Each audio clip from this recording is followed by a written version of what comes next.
Шавнарын адил бид ч бас энэ ертөнцийг байлдан дагуулгдсан мэд харагдахгүй байгааг харж байна. Тэдний адил бид ч бас хизээвэ гэж асуухыг хүсдэг. Амьлалтын дараа тэд эзэн та энэ цагт Израильд хаанчлалыг сэргээх гэж байна уу гэж асуусаар л байлаа. Өөрөөр хэлбэл одоо л бүх зүйл эцэстээ өөрчлөгдөх цаг мөн үү гэсэн хэрэг.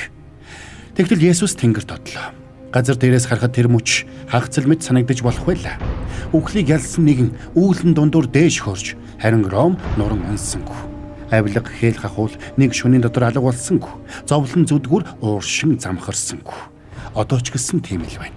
Дайн дажин дэгдэж шудраг бус явдал дахин давтагдсаар өвчин зовлонд нэрвэгдсэн бие махбод эвдэрсэн харилцаа тэр байтугай бидний өөрсдийн дотоод зөрчилж бүх зүйл байх ёстой байрандаа биш байгааг гэрчилж байна.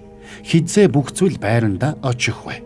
Бид итгэл дутсандаа ингэж асуудаг юм биш. Бид энд амьдарч байгаа болохоор л асуудаг юм. Бидний зогсож буй газраас харахад түүний хаанчлал хязгаарлагдмал мэт санагддаг. Дэлхийн ертөнц байхгүй байгаа хааныг харж байна. Бурхан хаан ширээ эзгүй байгааг хараагүй. Есүс тэнгэрт одсон нь ухралт байгаагүй. Энэ бол хаан ширээнд заларсан явдал байлаа. Дуулал 110-д энэхүү төлөвлөгөөг хэдийн бичсэн байдаг.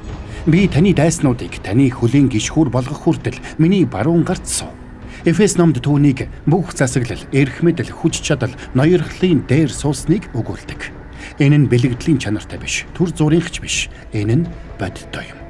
Дэлхийн ертөнц эрх мэдлийг мэдээний гарчигт юу ноёрхож байгаагаар хэмждэг бол Бурхан эрх мэдлийг хэн хаан ширээнд сууж байгаагаар хэмждэг.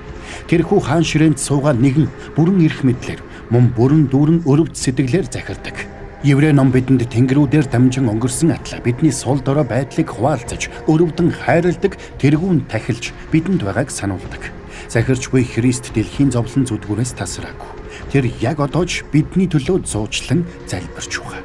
Таныг уй гашуунда дарагдан үг хэлж чадахгүй болох үед Тэнгэр үүнийг итгэл нурж байна гэж хардаггүй. Харин захирч буй аврагч таны хэрэгцээг эцхийн өмнө өргөн барьж байгааг харж байдаг. Шудраг бус явдал таныг шархлуулах үед Тэнгэр бузар мууг ялж байна гэж хардаггүй. Харин дайснууд хэдийн ял сонссон байгааг хардаг. Хүчрхэг эрх мэдэлтнүүдээр дүүрэн энэ дэлхийд та өөрийгөө өчүүхэн мэдрэх үед Тэнгэр таны амьдралыг Христтэй хамт Бурханы дотор нуугдсныг хардаг. Та түүхийн нухчаанд зүгээр л нэг төсөж үлдэх гэж хичээж яваа хүн биш. Харин хааны засаглал дотор хамгаалагдж байгаа нэг юм.